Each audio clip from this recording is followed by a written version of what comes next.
Welcome to the Determined Truth Podcast. Want the truth? You can't handle the truth. Where we aim to explore questions of truth, the scriptures, and what it means for the church today. Here are your hosts, Rob Dalrymple and Vinnie Angelo.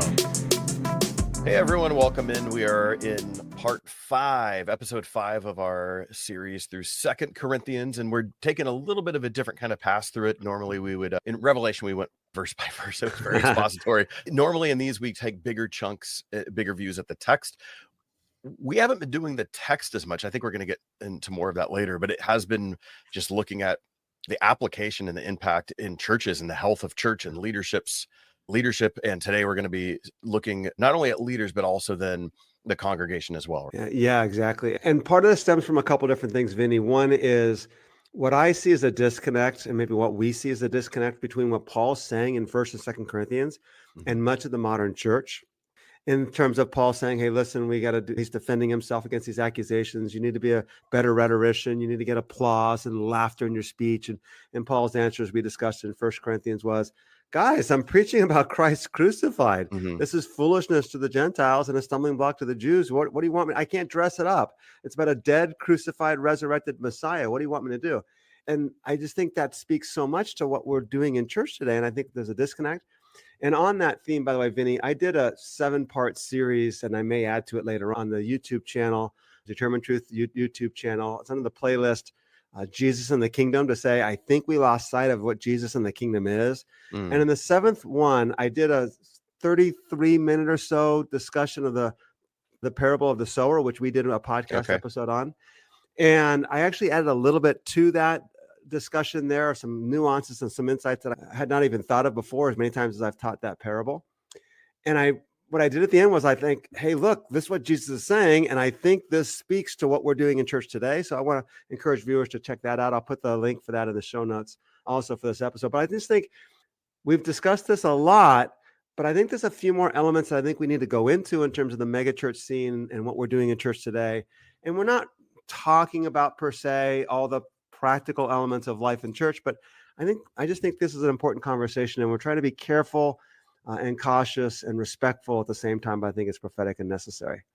Yeah. All right. So let's start off the conversation. And we might have touched on this a little bit last week, but it will be a way to frame the conversation specifically looking at the congregation and how the lay people are involved.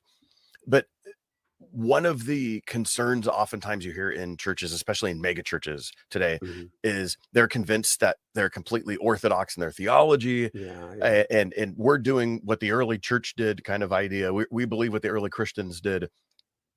But little resembles, if you had a 1st century Christian, if Paul walked into many of the mega churches or the mega churches, he's not going to really identify much of, he's not going to be, this is not stepping into the DeLorean and going back to the future in this. He's not identifying anything that's happening here. Not that there's no shared beliefs, but this is going to be a completely different thing that's happening in our modern idea of church. And we're just not reflecting the fact that we meet in a building. For goodness sake, that's different than the early church. And we're not criticizing that, saying that's a bad thing. It's okay, that's cool, that's great. We got buildings, that's fine. But I think what we're saying is there's a disconnect. So the irony is, and maybe it's a tragedy, is that these churches are often independent. Sometimes they're denominational. If they're independent, one of the questions is, what's your theological positions and views? Oh, we believe what the historic church believed. And maybe they even cite the Nicene Creed or the Apostles' Creed. And then you go, but nothing that we're doing is reflecting what I think the historical church was doing. We're not coming together in fellowship and communion and breaking bread and prayer. And it's, we're doing it. I think we're not. And I think that's the problem, is we don't even know that we aren't. So I think people are going to go, what's Rob and Vinnie talking about right now? Yeah, that's actually our point, is that we have a show. And I think the big issue that we're trying to talk about with 1st and 2nd Corinthians is the entertainment value of our modern churches. We're appealing to a consumerist community. We're entertaining with music and preaching and all these things. I don't think Paul preached these elaborate sermons. I think they were conversational. Where's communion at? I think Paul would be going, what? You guys are leaving. We haven't done communion. We only do that every 3 months, Paul. It's like, what? That's why we meet. And I think there's a great disconnect. And I think that the fact that we don't see it is a significant issue. And again, I'll refer back to live stream number 7 in my series on Jesus and the Kingdom, because at the end of that, I say, hey, I think here's where the disconnect lies. And so I want to encourage you to watch that. So, yeah. Even, and we don't have to spend a lot of time on this, but is it wrong to want to be to do what you're doing? So for instance, when we served on a church staff together, the man who was in charge of the music side of things, and I have the highest respect for this guy. Sure.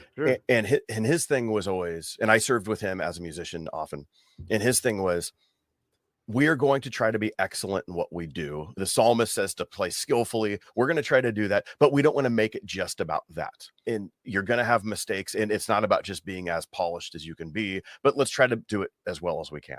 And I thought that I've done music in many different situations in many different churches. I thought that was actually a healthy view, because we tried to be good, but we also recognize that it's not about just nailing the thing itself. I've also been involved in churches where the music is very bad and you have people who should not be leading, and it's actually more of a distraction. I'm not judging their heart. I think they're amazing people with amazing hearts, but just because it was technically an unpolished and it was not good, does that mean that's glorifying God and that's closer to what the church ought to be? What do we do with those? And I'm presenting kind of two extremes there. I don't know. What's your perspective, especially as the non-musician guy, who maybe you're triggered by more of the polished stuff, because you're like, if it's polished at all, that's just too much for you. I don't. What are your thoughts? I think we have to be careful about bringing in our own desires or expectations here. There's two sides of the conversation, and maybe both sides are wrong. And I don't know the answer. So I'm not going to sit here and say, okay, here, I've thought this out. I am a professor of ecclesiology, which is the study of the church. I'm not coming at it from that perspective. But on one side, we had meetings at that church where we discussed, and I think we're going to get to this a little bit later on, our core values. And one of our core values was excellence. And so that's where that statement was coming from, was that's a core value of that everything we do is of excellence. That's great. Sure, we should obviously aspire to excellence in all things. No doubt about that whatsoever. But I think love and humility need to be at the top of the list, and they weren't on that list. And I think that's the problem. And love is concerned for the other. And so what do you do with the person who wants to be on the worship team, who wants to help lead with worship, but they aren't excellent? Yeah. We are now excluding them. And I'm not saying that we can't exclude people, but I'm simply saying maybe we have the construct is entirely wrong, because how do you handle that with love? And I don't think there's a way to do that. So I know people, by the way, that were actually hurt by that church because they were not allowed to participate because they weren't good enough. Yeah. And I think that's problematic. And maybe the way we're doing it is wrong. Maybe it's supposed to be just simply a corporate worship without one individual leading it. Maybe we're supposed to sit around and sing the Psalms. And I don't care about modern songs or whatever. That's great. And we just all sing and we worship together. And we're so attuned in our consumerist age. My ADD gets distracted by Martha's horrible voice next to me. That was just the norm. If that's just the way we did it, I don't think my ADD would get distracted by that. But I am distracted because we have set up an environment of expectation and of consumerism that leads to that distraction. I don't think that distraction would be there. So I'm wondering if maybe we're supposed to be sitting around in a circle singing Kumbaya and singing To God Be the Glory, or singing whatever the modern worship songs might be. I would say, nice job. You just offended Martha. She's one of our biggest donors. We're done now. That's the end of Determined Truth. So good job, buddy. Martha is actually a pseudonym for Mary.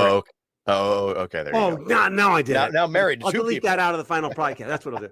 Yeah, I used her sister's name, Martha. I meant Mary. Figured she wouldn't catch on. But I'll delete that. I'll just delete it. And I'll make it in the final product. It'll be Ramona. I'll just just go through all the names, offend everyone. How many Ramonas are there? That's actually a legit question. Yeah. Now listen to our podcast. So Ramona, sorry, if you're out there, we love you. Yeah.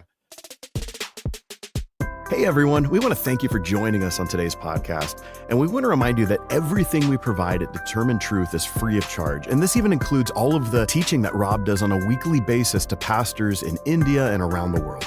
We don't have any supporters that get special behind the scenes access. But we can only do this with the generous support that comes from those of you who can afford to give. So if you would prayerfully consider supporting us with anything from $5 a month or more, we will continue to work hard to challenge the church to be the church. To give, go to determinedtruth.com and click on the Give tab, or follow the link in the show notes. I actually think there's something to be said for how do we love someone like who wants to serve. Yeah, exactly. And not everyone is gifted in a way to serve in every capacity. So someone might want to be a teacher. Correct. And we would say, it's like, no, I don't think you have the gift of teaching. Or Now, the knowledge and education and or the knowledge training and to teach. education. I would put that along. That's a good point. Exactly. Yes. But this is also where I would say is you don't have that right now. But if Correct. this is something that you aspire in, what do we need to do to equip you to get there? And I would say that's the love component, right? From a music standpoint, it oftentimes in any kind of church capacity, it can be you audition, and it's just like as a professional musician, I would oftentimes audition for stuff. Even now, working as a voiceover artist, I'm constantly sending off auditions every day, and you get it or you don't. And if you don't get it, you just don't get it, and you try to audition for the next thing. Okay. That ought to look different. What is a gospel response to auditioning in the church, and how does that look different than the world? Yeah. And so oftentimes that happens in the church. Someone auditions to play whatever instrument. They're not ready yet just to even handle to do what they to what the basics of the job might require in that setting. And oftentimes what I've seen is, nope, you're not ready yet. Yeah. Or it will just be passive aggressive with you and not actually love you to say, how can we get you ready for this? What other opportunities do we have within the church congregation to say, okay, maybe you're not ready to do this on a Sunday morning, especially in a mega church model where there's a lot of people coming and it's just the demands of it are extensive. But maybe we have these other opportunities where you could grow and we could actually pour into you. I think that's actually a loving way. If you're going to do it that way, that's a loving way of doing it. And not just treating it like a secular audition where you just, nope, you're not ready. Come back whenever you're ready. Teaching is one of those clear things that has to be done. Yep. It has to be done with someone with training, someone with education, and maybe we'll say the skill or the gift of teaching. That's great. That's great. And that skill can be learned and groomed and mentored and apprenticed and all that. It has to be. No one's ready. No one's born. You and I weren't born as teachers. We had to learn. I came out of the womb. I did. So Buddha, myself, a few others. But maybe speak for yourself at this point. Okay. I'll use I statements. Yeah, exactly. But anyways, I understand that not everyone is like that. So. You people. Make sure to preface it with you people aren't ready. It's always better when you do. You guys. Yeah. But maybe the fact that worship is, what do you do with worship? Maybe it shouldn't be one person leading them. Okay. Maybe it should just be this corporate thing. Now, I get the fact for the choir director, that's the Psalms. We seem to have statements. Okay. And that's the music people. I don't know the answer, Vinny. I'm just simply saying, I'm wondering if we're doing it, if we just lost sight because our consumerism and our modernization of everything, and we've lost. And I know, by the way, most people don't even sing at church any longer. I don't. I hardly do. You know what's amazing? I've been visiting a number of churches lately, and it's amazing to see the congregation. It seems to be a congregational thing. Like you have a culture of this. You're always going to have people who don't sing, and you're always going to have people who do sing. But you tend to have these cultures where I've visited a number of congregations over the last couple of months and looking for a new home church. And there's congregations that will sing. And then there's congregations where it's like you're at a movie theater watching people watching the screen and they're just literally just consuming. It's unbelievable. Yeah. So, like I said, we don't have all the thoughts and convictions on ecclesiology from a music standpoint. And we're not trying to work that out now. But I would say we would encourage our folks to say, when you do engage this, and even as you look at your own home church, do so with compassion, but also be discerning and question, is this the best way of doing it? But don't go in with the attitude immediately of we're doing it wrong. And then don't fire off those emails because that's not helping anyone at that juncture. Yeah, the reality is the average person that's listening to this podcast is not going to go in and change their mega church. And that might be their home church, might be where they're connected, might be where that's fine. Great. Make it work within that context. We're not saying leave and find another church. That's be the worst, one of the worst things that you could do. Church split and church shopping is consumerism as well. But we're simply saying we're showing you this, I think, existential problem that we have in modern Christendom, at least Western Christendom, and at least evangelical Western Christendom, which is our tribe that we're most familiar with, but it extends beyond that. Now, shifting a little bit, we have been talking about leadership. And that's a strong aspect of being in a church and being a leader is not, I would say the pastor alone isn't the leader. I think there ought to be some sort of communal effort in leading in an appropriate kind of way, not usurping position, because there are people who are called to lead in a certain kind of way, but everyone's a leader if you're a Christian, I would say, because everyone's called to disciple others. Everyone's called to engage with the world. Everyone has some aspect of leading. The last 50 years in American culture, leadership has become like this whole niche thing. Yeah. And you and I have both seen how it's completely taken over the Christian, industry. There's good aspects about learning how to lead. Like I'm thinking of, and I've read Patrick Lencioni books. You're familiar with Patrick Lencioni, Yeah, very right? much. Yeah. I love his stuff. His stuff is so fantastic and practical. And I am a better leader because of what I've gained from him and other people like that. However, I think we've oftentimes, especially in the mega church model, substituted leadership for pastoral skills. Absolutely.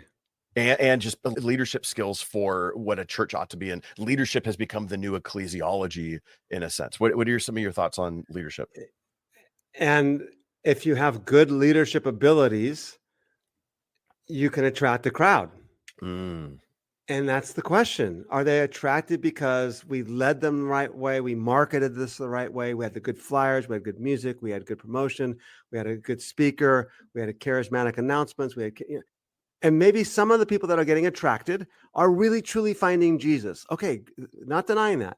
But what we're saying is, are the crowds coming because we are following the models or because we're proclaiming Jesus? And I think you can do both. I question whether that's happening. I don't think it is. And I really believe that in order to get the large crowd, you really can't preach Jesus Christ crucified. Because it's just going to shun people away. And if you get the large crowd, all of a sudden now you're like, if I try to preach Jesus Christ crucified, I'm going to lose the ones that we got. I think I wrote in a book somewhere that hasn't been published yet. We brought them in with candy.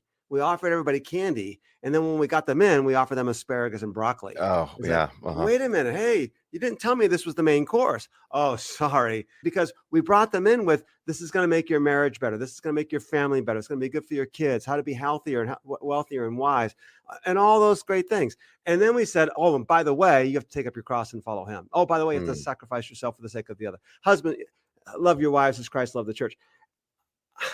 I find that disconnect. So I've seen some great things. I've been to the leadership summit from Willow Creek that's offered. It used to be hosted at our church for years. And it's wonderful. It's entertaining. It's informative. It's educational. I think I'm a better leader because of things that I've learned from some of those things. But is not the call for pastoral leadership and for congregational leadership to lay down your life for the sake of one another? And there's I don't know. I think it's potentially problematic. And again, I'm hesitating, Vinny, because it's almost like we're trying to sound an alarm and nobody else even thinks that there's smoke, let alone a fire. Yeah.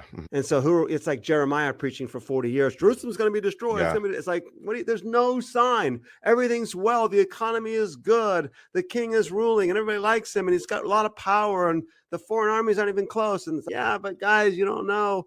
It's all going down. And he finally gets thrown in prison. Guess what? He was right.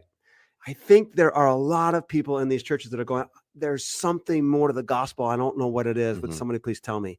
And I think that's what we're trying to say is there's a sacrificial, loving, faithful service for the sake of the other, Christ loving sacrifice, loving your neighbor, loving the others. You have to agree with them, but loving them and laying down your life for them. That's the gospel. That's the kingdom. That's the Jesus that we follow. He's the lamb that was slain. He's the lion, but he's a lion because he's a lamb. And there's more to the story about caring for the poor and the oppressed and the marginalized. And I think we lost sight of it. And that's all we're trying to say. And we say that with joy, but we say that with disappointment. So no, I agree with that. I'm not a big proponent like my conscience doesn't get pricked when there's like a secular sacred divide. So I'm not someone who's like, we can only do the Christian stuff. We can't do the secular stuff. I know exactly. Yeah. And growing up in the 80s, especially, fundamentalism was strong in my circles, and so you can't listen to secular music, listen to the Christian alternative, or you can't watch the secular cartoons, watch the Christian version of that, and it's usually never as good, right? A cheap imitation.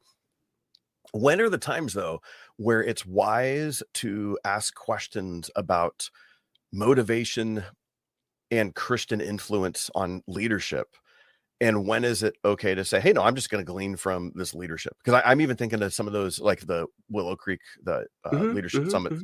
Yeah.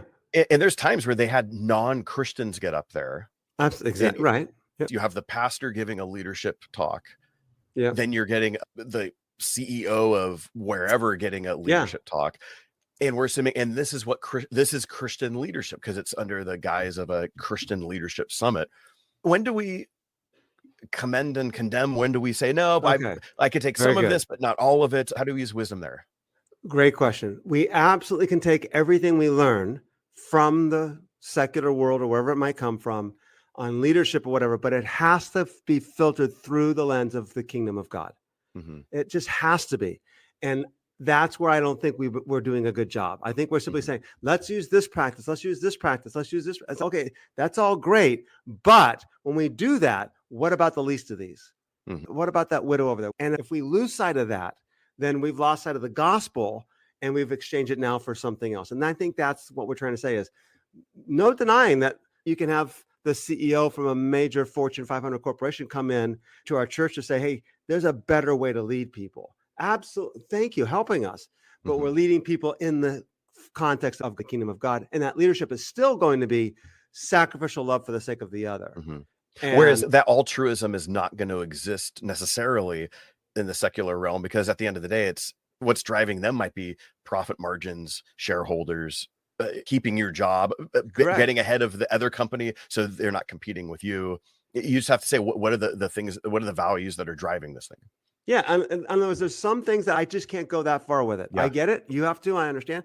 And by the way, there are some really altruistic leaders. There are some wonderful people who are followers of Jesus, even or not followers of Jesus, that are leading Fortune 500. That's great. But there's some things that we can't actually practice because it conflicts with the gospel, the sacrificial love of the gospel and of the kingdom. And it doesn't make good business sense. It doesn't make good business sense to give all your food away and to give all your assets away. No, you store up. Jesus tells a parable about the guy who stored up grain. I'll build bigger barns. And Jesus, you fool, your very life is after of you today. There's a disconnect where at some point in time, I just can't go all the way down that path. So how's that? Yeah. And so part of it too is going into the conversation when you're learning from anyone and asking the question, you're like this as a Westminster guy, trying to understand the presupposition of where the person's coming from. So for instance, being involved, overseeing a team that one of the teams I, in a previous job, oversaw was our Sunday, like I oversaw the Sunday service basically. And so part of that was overseeing like the greeting team and being part of a multi-site.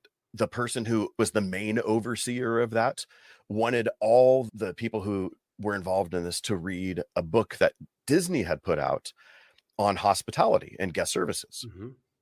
Now, the book, there were so many great ideas in there, and Disney does a fantastic job when it comes to hospitality and guest service. If you're at Disneyland or Disney World, you go up to a cast member and you say, hey, where can I find this?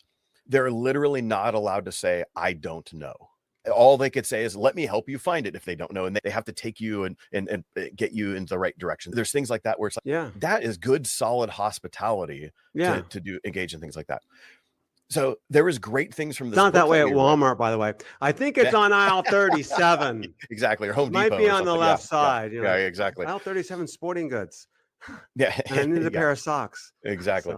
So, but the point of Disney's hospitality is to say, I'm treating you like a guest. And they actually, like the title of this book was Be Our Guest, laying off the Beauty and the Beast thing. And so you're treating everyone who's coming in as a guest, and the guest, it's the consumer. You want them to you want to give them a good experience because you want them to have a good feeling when they were here, that they were cared for, and then they'll spend more money and they'll come back and spend more money again. Right. Exactly. So the presupposition is get the people loving while they are here to be here, and then get them to spend more and get them to come back. Like they don't say that in the book, but that's what it's all about because it's a business. There's so many things that we could have that we gleaned from this book, but the problem was we also adapted the mindset that these are visitors, and so it's from a church standpoint. So now you're saying, oh, this isn't part of the congregation; these are visitors to our place. Which means they're actually never going to be invested in this place. They're never going to see themselves, or it's going to be more difficult for them to see themselves in a leadership capacity or see themselves as being integral, or as it's their job to serve. It's their job to pray for others. No, They're not if you're joining a coming family. Right? no, yeah. Yeah, And so yeah. it's like, I'm coming Yeah. here and I need to get someone else to pray for me. It's not me needing to see someone in distress and Exactly. pray for them. And that's part of the, what can we glean, but also not accept these things as being just saying Disney hospitality is not Christian hospitality, even though there's many great things you could glean from there. Yeah, yeah. What's the end goal? Sure, I would agree with that. We can get things from it, but there's also a different motivation behind it. I think last week or the week before, we talked a little bit about power. What is the danger when a leader, all leaders are going to be tempted with power? I think, yeah, we did talk about that, because it doesn't matter if you're a mega church pastor or a pastor of 50, you have power.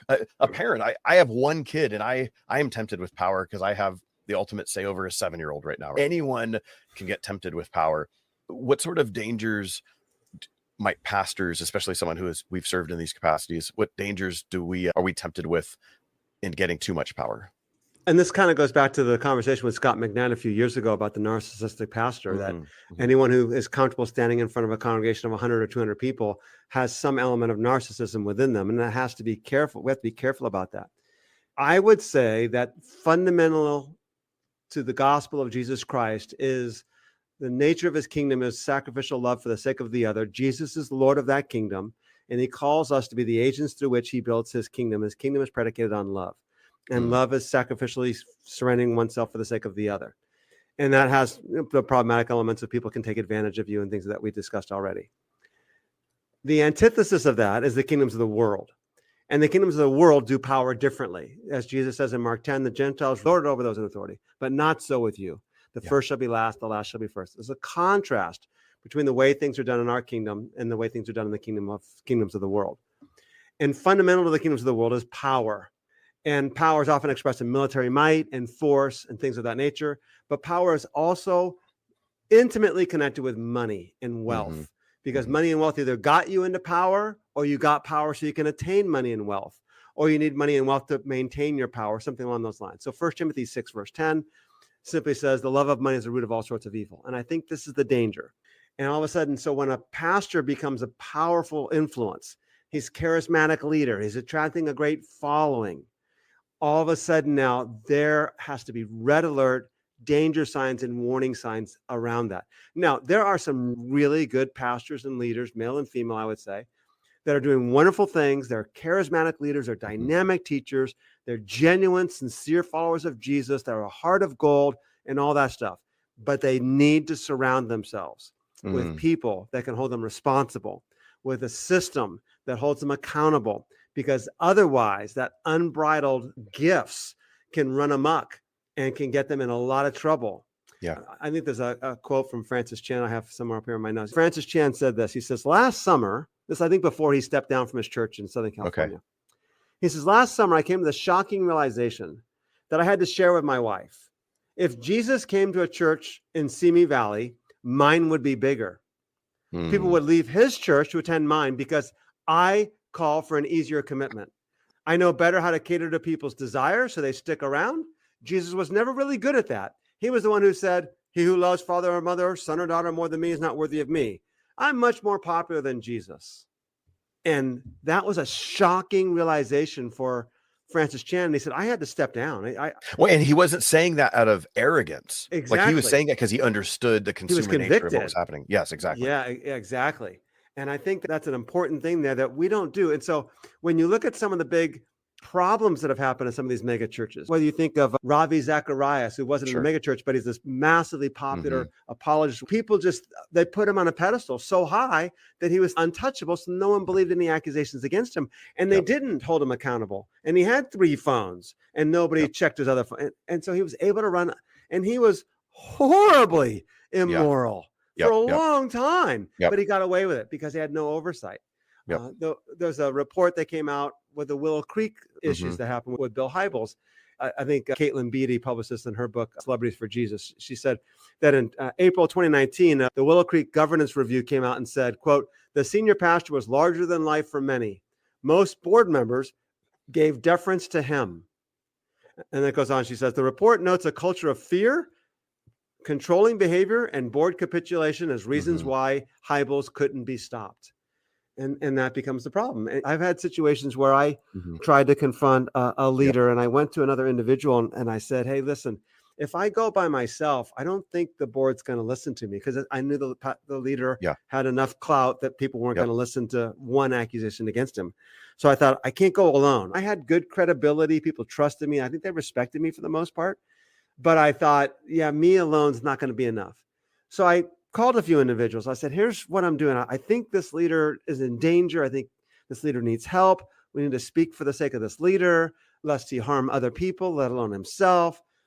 And one very prominent individual who had a very high role in the church had left it. And he said, Rob, there's no way I'm going to do it. I'm like, what? They're never going to listen to you. Oh, I was like, oh, wow. What a statement. This person had become so powerful and had such control, and you've experienced things like this as well, that the elders and leaders and those people that are put in position to do something refuse to do their job because they think this person is untouchable. And there are many other examples like that. And the problem is that people that really want to do good and are trying to do good are the ones that get burned. Yep. The ones who get hurt the most are the ones who are trying to help the most. And it's unfortunate because when we have these experiences, when you do have a leader who's abusing their position, oftentimes, not always, but usually there's some sort of body, group, board, whatever kind of group it is, that on paper is supposed to be able to hold that person accountable. Not all churches have this set up, but usually there's something, even if it's just on paper, a de facto sort of thing. And the problem is when those people refuse overtly or covertly to hold them accountable, it's unfortunate because it's not actually loving that person. Exactly. That leader, and it's not caring for, especially in the instance of if it's an elder group who's also called to shepherd, because coming from the Baptist background, I would say, hey, an elder is a shepherd. It's another form of pastoring. I would say if that elder is supposed to be shepherding, they're not caring for their congregation either. And so it's a double whammy of you're actually not loving anyone in this case. Right. Although you think you're loving this other person, you're actually loving no one, and look at the damage you're doing. And so there's just a higher accountability structure that needs to be put in place as well with these things. Yeah. One of the things I think we see here, Vinny, with this is that when you have, especially the celebrity pastor, but even the pastor that's charismatic, does all the business stuff and attracts a large crowd, is that, and I think Caitlin Beatty again commented in her book that what happens is that you get all these supporters who just naturally gravitate to the side of the pastor. So if there's an accusation, they're going to be on the pastor's side. And that's actually not a bad thing, because pastors get accused of a lot of stuff a lot of times. And by the way, speaking of that also here, it's really important that pastors are honest, so that if we admit our mistakes, if something does go wrong, we confess that, because I think that gives more credibility when we're accused of something and we actually didn't do wrong. You didn't admit you were wrong last time and you were. It's like, yeah, I think that's important. But the idea that supporters and fans take their side, sometimes victims of abuse will not want to come forward because they don't want to stand up publicly in front of everybody, because especially the power of elders and the power that they're afraid of being, just they've already been victimized, and totally understand that. And unfortunately, this gets used in churches that way. And there is a side of the fact that the bigger the corporation is, the better the lawyers that they can hire, and you can't do these things. There's a wonderful example of a comedian that I saw in person, and when he was in Bakersfield, loved his comedy stuff, John Christ, and he clearly was immoral with young women and abusing his power and seducing them. And he acknowledged it. He went to get help. And 8 months later, he's back on stage. And now I don't know. I wasn't pastorally advising him. I don't know what support he got. I just am a little concerned that it was that quick. And again, how quick is too quick? I don't know the answer to that, but I think we have to be careful. And Beatty makes a comment in her book again. She says, Christ was able to act as he did for two reasons. He was a celebrity who seemed to have a blinding effect on some fans, and he was a Christian celebrity. Because someone has a Christian platform and creates a Christian content, fans assume he's a mature disciple of Christ and will treat them with integrity and respect. I think this also breeds danger for the pastors and for the leaders, and it's problematic. Is this where we abuse the idea of grace and forgiveness? Because you hear this often, unfortunately, because you're constantly hearing this pastor falling. We use the term has a moral failing, which always means like sex or money. And my sidebar, my question is always, how come a moral failing, it doesn't mean ever a lack of love or Right. joy or a lack of peace or a lack of patience or a lack of kindness? Like a lack of the fruit of the Spirit is never a moral failing. If a pastor is harsh and not gentle, that's Right. never seen as a moral failing. It's only sex and money. Yeah, good point. We oftentimes say, what about forgiveness? So Yeah. Pastor X has an affair and okay, they stepped away, and shouldn't we forgive them? Which usually means by Yes. supporters, that means they should be able to get back in their position that they had. Ah, And that's where it's no, Christianity is a forgiveness religion. Yeah. You have to be able to forgive. If you're unwilling to forgive, you need to evaluate, are you a Christian? Because you don't get well, the I gospel. would be careful about that because there are some people that have been so hurt so bad that forgiving is something that's going to take them time to get there. Absolutely. Yeah, and I think you recognize that. I just want to be careful For with sure. that. And there's also yeah. difference between forgiveness, reconciliation, Yeah, restoration. exactly. Like Yeah, those are all reconciliation different. takes two people. Forgiveness Exactly. is something on your own. If you Yes. don't forgive, the thing I would encourage, and we've probably said this before, and I'm sorry to cut you off, but if we Yeah. don't forgive the person who's offended against us, they're actually having power over us. Mhm, And mhm. we don't want them to continue to have power over us. But there are some people that are so hurt. It's hard. And it really is. And I think we need to allow that. So I wouldn't come anywhere near questioning their Christianity in that situation. I get that, but I think there is something Yeah. to be said if someone's just unwilling to forgive, because That's most of valid. us experience forgiveness issues with the norm. Right. But when it comes to the pastor, we're so willing to say, hey, we've forgiven them or they deserve grace, therefore they get to be a pastor again. And there's a difference between saying we'll forgive them, and that does not mean you get to be restored to the position you had. Because I think that there are certain things that disqualify someone from ministry, whether it's temporary, an extended period of time, or indefinitely. And I don't know if there's rules on what those things are, but I think that exists. And so for something like this, I don't think that John Christ, he's not in ministry, he's an entertainer, but he's doing it under the guise of Christianity. And how are you being above reproach if you were trying to hook up with your fans and then less than a year later, you're back making money again? That's one of the things, though. If you're truly humble, or if you're truly repentant, humble yourself, and you got to find, maybe you're flipping burgers, maybe you're doing something else. You lost that position you had, because who could trust you at that point after that? Yeah, that's the problem. And again, there is how many times do I forgive? 70 times 7. There is all that. But forgiving somebody doesn't mean that we're going to put them in the same position of responsibility that allows them to make that mistake again. Yeah. You might have lost the ability to have that authority ever again. And I agree. We don't have a good system any longer because we're so dysfunctional, because we're divided and everything else is. We can't have local church discipline. We can't have local church discipline because if we try to discipline someone in the church, they just leave and go to another church anyway. And it trickles back up. But I don't think we're doing a good job training our leaders either. No, I agree. With church leaders, though, with pastors, do you think that there's also a bad motivation to not actually discipline a pastor because it's worrying about the bottom line and saying, hey, when we have mega churches that are built on that one face with that person, what do you do if you have to remove that person? Now you're risking the entire institution crumbling.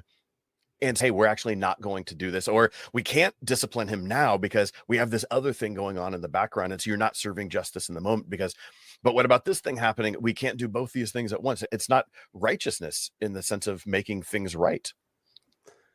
And the answer is maybe that institution shouldn't exist the way it exists. And that's the problem. If we can't actually do something loving toward the pastor and his family and the local congregation because the institution is so big, maybe it should just never be that big. And so part of it making it that big, also going back to the idea of volunteers and the laity, if the institution is that big and professionalized, by nature, it's going to take away from the role of the congregant, because they're just not going to have as much to do. I'm thinking the difference between Little League, going to a Little League event, and going to a professional baseball game.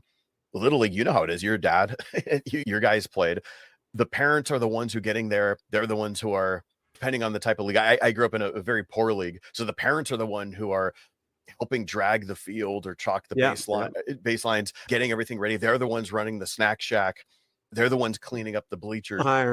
Hiring, exactly. All the dads who are the coaches, they're the ones who have to umpire a couple times a season, and moms. Whereas if I were to go pay X amount of dollars to park at a baseball game and then X amount of dollars to get into the game, and if I want to pay X amount of dollars to get my hot dog. How dare you ask me to actually clean up the toilet now or to chalk the baseline? That's your job to do. And this is what happens when you have these cathedrals in mega churches. Yeah. It's the same sort of thing. Why are you asking me to do this? Don't we pay people to do this sort of thing? Yeah. Since we're talking about mega church pastors, is obviously a huge salary that goes along with that. You normally don't see huge salaries with small local pastors of 50 Trust people. me, you do not. Yeah. And there's a difference between salary and net worth, because a church, some of these churches pay large salaries for their senior pastors. Oftentimes because these senior pastors are able to parlay their position. And so they get book deals, they get all these other things. And so they're able to make a lot of money at speaking events. They're making a lot of money outside of their congregation. But it does ask questions like, hey, like how much money ought a pastor have? How much ought they earn? How much should they give back? You look at, especially in a health and wealth prosperity model, Kenneth Copeland, Joel Osteen, these guys have multi-million-dollar houses, hundreds private of jets, millions, hundreds of millions, $50 million jets, and these sorts of things. And I don't know how much their congregation pays them based on. I got a bike, by the way. You got a bike? I got a bike. Yeah. Was it an e-bike or just a regular bike? It's just a bike. Okay. It's actually my wife's, but I Nice. use it sometimes if I need to. It's half yours. So you have those guys who are like, actually, it's got a bell. Is a sign. It's really cool. It's got a bell. Ring. Yeah. And I got the tassels hanging off on the handlebars. That's adorable. Sorry, I'm really ADD moment right You are. now. But those guys can claim that this is actually, in their theology, it's like, hey, this is God actually just blessing me. Yeah. And all of us look at it and say this is a mess. You also see, like, I look at a Rick Warren, and I've never been like a huge Rick Warren fan. This is a guy who in Saddleback, if you've never visited Saddleback Church, it's in the middle of an extremely wealthy community. And so once The Purpose-Driven Life came out, he was like 20 years into pastoring or something like that. It became like the bestseller of all time. I think he went and paid back all his salary that he had ever received. Fantastic. And he spends millions of his own dollars on AIDS research and prevention in Africa and these sorts of things. So being rich, and you mentioned this a week or two ago, was it talking about which rich man in the Gospels where Jesus didn't tell him to go, and he didn't tell him to get rid of all his stuff. The rich young ruler. Zacchaeus. Zacchaeus. Yeah. He didn't tell Zacchaeus to just get rid of all your stuff. So having wealth in and of itself isn't bad. It's what are you doing with that? What do you do with But that? what do we do? How much money ought a pastor have? Okay, we're going to discuss giving, especially when we're going to get in the text in 2 Corinthians 8 and 9. The key text in the New Testament on giving is there. The pastor's supposed to model discipleship and Christ-likeness. As Paul says in 2 Corinthians and 1 Corinthians, imitate me as I imitate Christ. That's our job. That we are following somebody else, that we are being discipled by or with, and then we're discipling others. And we're telling the others to just, hey, follow me as I follow Jesus, or as I follow that leader who's following that leader who's following. We're all trying to follow Jesus. And so if you're making that much money, then you shouldn't be taking a salary from the church. If you're making all that money in speaking, you're taking all that money in gifts, then give that money back to the church. You don't need a salary. You got it. You got your income. You're fine. And let the church use that money, then whatever purpose it might be. Or take your salary from the church and then take the other money that you get and give it away and serve and help communities or help the pastors in Africa or India or the church or the poor in your neighborhood or the communities around you. We have to model that stuff. One of the things that happens is pastors, if they let's just take a smaller church and they start making a good salary. Let's say it's $100,000, which sounds like a lot of money, but in some communities, depends where you live. Depends where, that's okay. That's enough to get by. They get health care. They get the things that they need or whatever. But here's the reality. If they lost that job for whatever reason, and they try to get a job somewhere else, they're maybe going to lucky to get 60 grand because they just don't have any qualifications for anything else. And there's your danger, because now they know if I do something wrong and I get caught and I lose my job, I'm done. What am I going to do? And so they hold on a little bit more tenaciously. I think there's a little bit of a danger about overpaying because money is incentivizing them to cover things up and not to be as vulnerable as necessary. Of course, not paying them enough is just unfair also. The worker deserves his wages. And the other thing is pastors are on call 24/7. Yeah. My phone rings at 6 a.m. because somebody died and the widow is calling me now, Rob, so-and-so, he just died. I'll be right there. That's a 6 a.m. on a Saturday morning. Yeah, right? yeah. That happens. I have to take that call. Now, there are sometimes I tell, hey, Sunday afternoon, guys, leave me alone. I'm done. Only an emergency call will come through. But the reality is they work 24/7. They don't have days off. They go to a ball game and their kids are playing, but somebody in their congregation has a kid playing as well. And they're being watched. It's very difficult. And they're being expected to be everywhere and to be everything to everyone. And then you don't even pay them a fair wage and they have to get another job. I've got a pastor at the university who he's grading for me. They hired him as a grader because he's not making enough money at his job, at his church. Yeah. And so I think we need to think about this. And now, of course, the problem is the church doesn't bring in enough money and we have all these other expenses. I think there's a problem both ways. Not most of the time it's not paying them enough. There's a wonderful statement from John Wesley who said this. He said, when I die, if I leave behind me 10 pounds money, Financial. Yeah. but yeah, you and all mankind can bear witness against me that I have lived and died a thief and a robber. Okay. Now, I do understand, but we have to clarify this a little bit. In the ancient world, I don't know how this was at the time of Wesley, but in the biblical world, your children were supposed to care for the parents when they got old. Yeah. Right? That doesn't happen today in an American culture because we live in different homes and our kids don't want us moving in when we get too old. And so we have to have a retirement account and savings to provide for our own well-being. But I won't say most, many have way too much. Yeah. Their nest egg is, if I live to be 98, okay, great. Yeah, but you're living a comfortable life, presuming you're going to, I think we've stored up for ourselves treasures on earth where moth and rust destroy. And we haven't modeled what storing up treasures in God's kingdom it looks like. Is there also a contextualization where a pastor, the congregation should set his salary? Obviously, it depends on the means of the congregation. I'm thinking if I'm pastoring in the Bay Area, cost of living is just higher. It's extremely expensive to live here. So $100,000, where six figures sounds like a lot, that might not actually go too far. It won't work in the Bay Area. Yeah, absolutely. Yeah, exactly. Especially if that's a single income provider. Whereas that I might be living in Ardmore, Oklahoma, and I don't know the exact. No, if you're in Ardmore, Oklahoma, no offense is intended. No, I'm not saying that. I'm just saying like I know.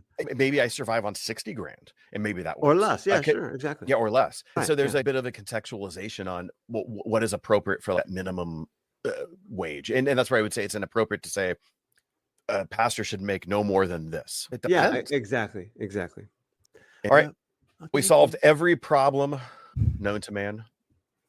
So we're good. Yeah, we just have the ones that women now know about, and that'll take a little while longer. How long, oh Lord? Because we're really ignorant, so we only have two problems to handle, and they have a whole list. I got a list. And it's like my dad said, if a man ever tells you he understands women, he's either a fool or a liar. Sorry. Anyway, so next week are we gonna jump into the text a little bit more? Yeah, exactly. We're gonna jump into the text, 2 Corinthians. Now work our way through it. An overview, highlight. We'll stop in chapters 8 and 9, talk about giving, for example, and what that looks like. Yeah. Awesome. Come back, check that out. Please remember to listen, like the show, leave some comments in the podcast app. Check out all the stuff that we're doing right now on YouTube, both on Rob's page and my page. Lots happening. Check on Facebook in Rob's live streams or like there. I think you're doing like 3 live streams a day right now. You're averaging something like that. So plenty of content you could check out. And I think that's it. Great. Thank you. Have a good day, Rob. You too, Vinny. All right. Love you, man. Kisses. I'm editing that out. All right. You're leaving that. All right, everyone. That's going. That's not going to make it. See you guys later. Bye. I want to thank you for joining us on today's podcast, and we would love for you to share the work of Determined Truth with others. Please follow this podcast and give a review on iTunes, Spotify, or wherever you get your podcasts. Your review will go a long way towards helping others find this podcast.